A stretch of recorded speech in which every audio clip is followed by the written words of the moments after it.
जय जय शङ्कर हर हर शङ्कर जय जय शङ्कर हर हर शङ्कर जय जय शङ्कर हर हर शङ्कर जय जय शङ्कर हर हर மங்கள ஆரம்பம். தெய்வத்தின் குரல், 6ஆம் பாகம். 16 பெற்று பெருவாழ்வு. சூர்பகர்ணர். வக்ரதுண்ட சூர்பகர்ணோ ஹேரம்ப ஸ்கந்தபூர்வஜக. சூர்பகர்ணர் என்பது அடுத்த பேர். அதற்கப்புறம் 2 பேர்கள்தான். சூர்பகர்ணர் என்றால் முரம் போன்ற காதுகளை உடையவர். சூர்ப்பம் என்பது முரம். சூர்பனகை என்றால் முரம் போன்ற நகம் உடையவள். சூர்ப நகா என்பது சம்ஸ்கிருத புணர்ச்சி விதிகளின்படி சூர்பனகா என்று ஆகும். நகமே முரத்தளவு என்றால் எவ்வளவு பெரிய ரூபமாய் இருந்திருப்பாள் என்று ஊகிக்கலாம்.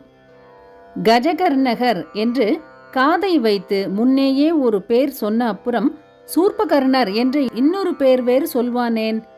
கூறியது கூறல் என்ற தோஷமாகாதா என்றால் ஆகாது. மடங்காத குவியாத ஆனைக்காதை நன்றாக விரித்து கொண்டு பிரார்த்தனைகளையெல்லாம் விட்டு போகாமல் முழுக்க கேட்கிறார் என்பதால் கஜகர்ணகர் என்று பெயர் ஏற்பட்டதாக பார்த்தோம். ஆனால் அவர் நம் பிரார்த்தனையை மட்டும்தான் கேட்கிறாரா? எப்போதும் எங்கேயும் உள்ள அவர் நாம் பேசுகிற இதர பேச்சுக்கள் எல்லாவற்றையும் கூடத்தான் கேட்டுக்கொண்டிருக்கிறார். அதிலே 3/4 மேலே அசட்டு பேச்சாகத்தான் இருக்கும். வேண்டாத விவகாரமாகத்தான் இருக்கும். ஏன், நம்முடைய பிரார்த்தனையிலேயே அநேகம் அசட்டு வேண்டுதலாகத்தான் இருக்கும். அதெல்லாவற்றுக்கும் அவர் காது கொடுத்து செவி சாய்ப்பது என்றால் எப்படி இருக்கும்? ஆகையால் எல்லாவற்றையும் கேட்டுக்கொண்டாலும் கேட்கும் போதே அவற்றில் தள்ள வேண்டியவற்றை தள்ளிவிட்டு ஏற்க வேண்டியதை மட்டும் காதில் தங்க வைத்துக் கொள்வார். அதை காட்டத்தான் அவருக்கு சூர்பகர்ணர், முரக்காதர் என்று ஒரு பெயர் ஏற்பட்டிருப்பது. அதெப்படி? முரம் என்ன பண்ணுகிறது? தானியங்களை புடைத்து உமி, கல் முதலான வேண்டாத சரக்குகளை தள்ளிவிட்டு வேண்டியதான தானியமணியை மாத்திரம்தானே பிடித்து வைத்துக் கொள்கிறது. உருவ அமைப்பினால் முரம் மாதிரியுள்ள காதுகளை புடைக்கிறது போலவே அவர் சதாவும் ஆட்டிக்கொண்டு இப்படித்தான் நம்முடைய வேண்டாத வம்பு தும்புகளை தள்ளிவிட்டு வேண்டிய, அதாவது நாம் வேண்டுகிற விஷயங்களை மட்டும் செவி கொள்கிறார். முதலில் வேண்டிய என்கிற இடத்தில் வேண்டாம் என்று தள்ளுவதற்கில்லாத, அதாவது ஏற்க வேண்டிய என்று அர்த்தம். நாம் வேண்டுகிற என்கிற இடத்தில் பிரார்த்திக்கிற என்று அர்த்தம். இப்படி ஏற்கக்கூடியதாக நாம் பிரார்த்திக்கிற விஷயங்களை மாத்திரமே காதில் தங்க வைத்துக் கொள்கிறார். அவர் காதை ஆட்டுவதை விசிறுவதோடு ஒப்பிடும்போது கன்ன மதநீரில் ஜில்லென்று காற்றடிக்க பண்ணி வண்டுகளை விரட்டி விளையாடுவதாக பார்த்தோம். அதையே முரத்தால் புடைப்பதற்கு ஒப்பிடும்போது தாம் சகலத்தையும் கேட்டுக்கொண்டிருப்பதில் அவசியமில்லாததை தள்ளி நல்லதை மட்டுமே காதில் வாங்கிக் கொள்கிறார் என்று தெரிந்து கொள்கிறோம். மற்ற மிருகங்கள் மாதிரி குவிந்த காதாய் இல்லாமல் விரிந்த காதாக இருந்து எல்லா பிரார்த்தனையும் கேட்டுக்கொள்கிறார் என்பதால் என்ன அசட்டு பிரார்த்தனை வேண்டுமானாலும் பண்ணலாம், நிறைவேற்றி கொடுத்து விடுவார் என்று நினைக்க வேண்டாம். எல்லாவற்றையும் கேட்பது வாஸ்தவம்.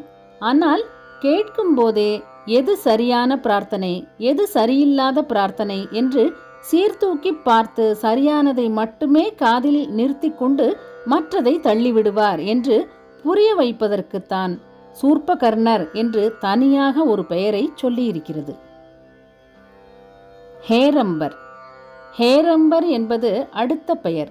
எனக்கு தெரிந்த வரையில் அந்த வார்த்தைக்கு தாது பிரித்து யாரும் இதுவரை கன்வின்சிங்காக அர்த்தம் சொல்லவில்லை.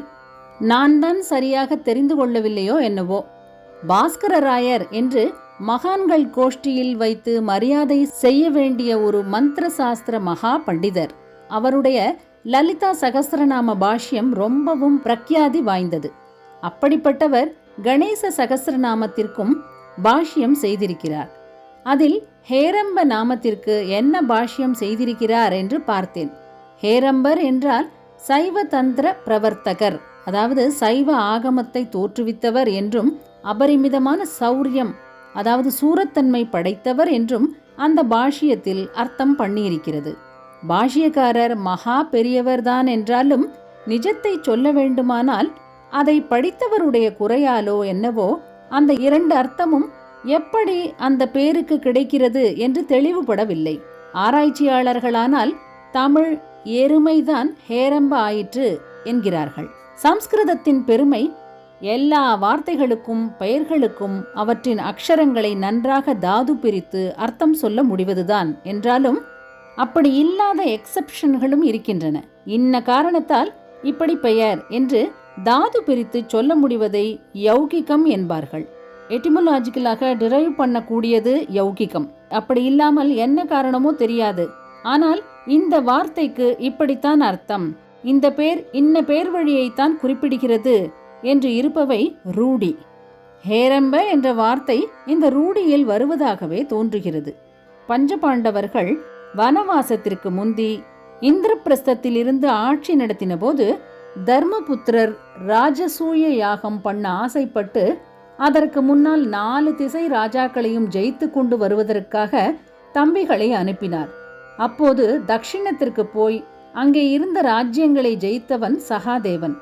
அவன் ஜெயித்த அந்த ராஜ்யங்களில் ஒன்றுக்கு ஹேரம்பம் என்று பாரதத்தில் பேர் கொடுத்திருக்கிறது. ஒருவேளை அதுதான் பிற்கால மைசூரோ என்னவோ. மைசூர் என்பது மகிஷூர், மகிஷ ஊர் என்பதன் திரிபுதான். மகிஷம் என்றால் எருமை. ஹேரம்பத்திற்கு எருமை சம்பந்தம் சொல்கிறார்களே. அந்த ராஜ்யத்தைச் சேர்ந்தவர்கள் சகாதேவனிடம் தோற்று போனார்கள். ஆனாலும் அவர்கள் தங்களை பற்றி ரொம்பவும் தற்பெருமை அடித்துக் கொள்கிறவர்கள் என்று தெரிகிறது. அதனால் பெருமை பீற்றிக் கொள்பவர்களை ஹேரம்பர் என்று சொல்வதுண்டு என்று தெரிகிறது. அந்த தேசத்திலே விக்னேஸ்வரருடைய எந்த ரூபபேதம் ரொம்பவும் பூஜிக்கப்பட்டதோ அதற்கே ஹேரம்ப கணபதி என்று பெயர் ஏற்பட்டிருக்கலாம். இது வெறும் கெஸ் தான், தப்பாகவும் இருக்கலாம். முடிவாக என்ன தோன்றுகிறதென்றால் அர்த்தம் கிர்த்தம் பார்க்காதே, ஹேரம்ப என்ற சப்தம் காதுக்கு நன்றாக இருக்கோ இல்லையோ, என்னை மாதிரியே அதிலே காம்பீரியம் மாதுரியம் இரண்டும் இருக்கோ இல்லையோ, என்னை அப்படி கூப்பிட்டால் பொருத்தமாக இருக்கோ இல்லையோ, பின்னே கூப்பிட்டு விட்டு போயேன், டிக்ஷனரி பார்ப்பானேன் என்று விக்னேஸ்வரரே சொல்லி இப்படி பேர் வைத்து கொண்டார் போல் இருக்கிறது. ஹேரம்ப நாட்டு வாசியாக இருந்தாலும் இல்லாவிட்டாலும் பாரத தேசம் முழுக்கவே பிரசித்தமாகி விட்டவர் ஹேரம்பர். பாலகணபதியில் ஆரம்பித்து ஷோடச கணபதிகள் என்று 16 மூர்த்திகள் இருப்பதிலும் ஹேரம்ப கணபதி இருக்கிறார். நாம் பார்த்து கொண்டிருக்கும் ஷோடச நாமாக்களிலும் அந்த பெயர் இருக்கிறது. ஜெய ஜெய சங்கர, ஹர ஹர சங்கர. மகா பெரியவா சரணம். जय जय शङ्कर हर हर शङ्कर, जय जय शङ्कर हर हर शङ्कर, जय जय शङ्कर.